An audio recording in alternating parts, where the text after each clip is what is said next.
इस कहानी के सभी पात्र और घटनाएं काल्पनिक है। इसका किसी भी व्यक्ति या घटना से कोई संबंध नहीं है। यदि किसी व्यक्ति या घटना से इसकी समानता होती है तो उसे मात्र एक संयोग कहा जाएगा। वो रातों वाली मोहब्बत। मोहल्ले को पता था कि इन दोनों का चक्कर चल रहा है और ये लोग रात को छत पर चुम्मा चाटी करते हैं। जब दोनों की अंगियां शांत हो जाती थीं, तब वो सोचते थे कि हमें किसी ने देखा तो नहीं। तो हाँ दोस्तों, आज की ये कहानी एक लड़के और उसकी पड़ोस की गर्लफ्रेंड की है। तो चलिए शुरू करते हैं। दोस्तों, कभी कभी प्रेम दिन की रोशनी में नहीं, रात की खामोशी में जन्म लेता है। ये कहानी है अर्जुन और मीरा की, एक छोटे से शांत शहर की, जहाँ लोग जल्दी सो जाते थे लेकिन दो दिल हर रात जागते थे। अर्जुन एक सीधा साधा, कम बोलने वाला युवक, अपने सपनों में खोया रहने वाला, और मीरा उसके पड़ोस में रहने वाली एक सरल मुस्कुराती हुई लड़की। दिन में दोनों बस एक दूसरे को देखकर हल्का सा मुस्कुरा देते। कभी छत पर कपड़े सुखाते समय नजरें मिल जाती और फिर संकोच में झुक जाती। पर उनकी असली बातें शुरू होती थी रात के 11 बजे के बाद, जब पूरा मोहल्ला सो जाता, जब ठंडी हवा धीरे धीरे बहती और चांद अकेला आकाश में चमकता। तब अर्जुन धीरे से अपनी छत पर आता और धीमी आवाज में पुकारता, मीरा। कुछ पल की खामोशी, फिर अंधेरे से एक मधुर आवाज आती, मीरा तुम आ गए। बस इस एक वाक्य में इतनी खुशी होती जैसे पूरी दुनिया मिल गई हो। दोनों अपनी अपनी छत पर खड़े रहते, या कभी कभी एक दूसरे की छत पर भी आ जाया करते थे और अपने दिलों की प्यास बुझा लिया करते थे। दोनों इस कदर प्यार करते थे कि भूल जाते थे कि वो लोग किसी रूम में नहीं, छत पर हैं। पूरे मोहल्ले को पता था कि इन दोनों का चक्कर चल रहा है और ये लोग रात को छत पर चुम्मा चाटी करते हैं। जब दोनों की अंगियां शांत हो जाती थी, तब वो सोचते थे कि हमें किसी ने देखा तो नहीं।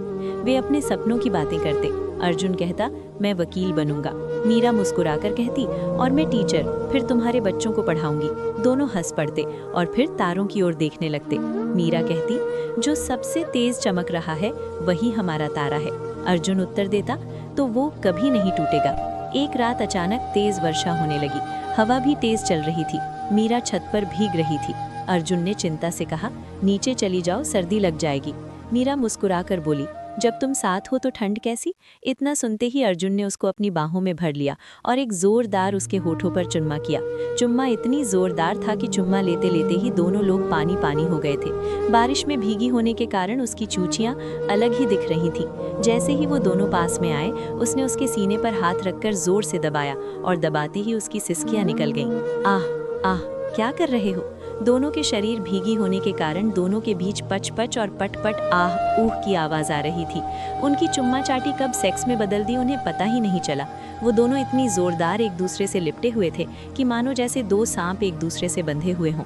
वो भूल गए थे कि वो छत पर हैं। उन्होंने छत को ही अपना ओयो रूम बना लिया था और धीरे धीरे करके उसकी सलवार उसके जिस्म से अलग हो गई थी। दोनों की नीचे के कपड़े उतर चुके थे। उस रात की हर वर्षा बूंद उनकी स्मृतियों में बस गई। लेकिन जीवन सदा एक सा नहीं रहता। एक दिन अर्जुन को पता चला मीरा के पिता का ट्रांसफर हो गया है। उन्हें एक सप्ताह में ये शहर छोड़ना होगा। उस रात अर्जुन छत पर गया, पर मीरा नहीं आई। दूसरी रात भी नहीं आई। तीसरी रात वो आई। आज उसकी आवाज में मुस्कान नहीं थी, केवल हल्का सा दर्द था। अर्जुन, मुझे जाना होगा। मानो समय थम गया हो। चांद वही था, हवा भी वही, पर वातावरण में एक गहरी उदासी थी। अर्जुन ने शांत स्वर में कहा, मैं हर रात यहीं आऊंगा। मीरा ने अपनी चूड़ी उतारी, बोली, इसे संभाल कर रखना। जब मिलने का समय सही होगा तब मुझे लौटा देना। एक सप्ताह बाद मीरा चली गई। मोहल्ला वैसा ही था, गली भी वैसी ही, चांद भी वैसा ही, बस एक छत खाली थी। लेकिन अर्जुन हर रात आता रहा।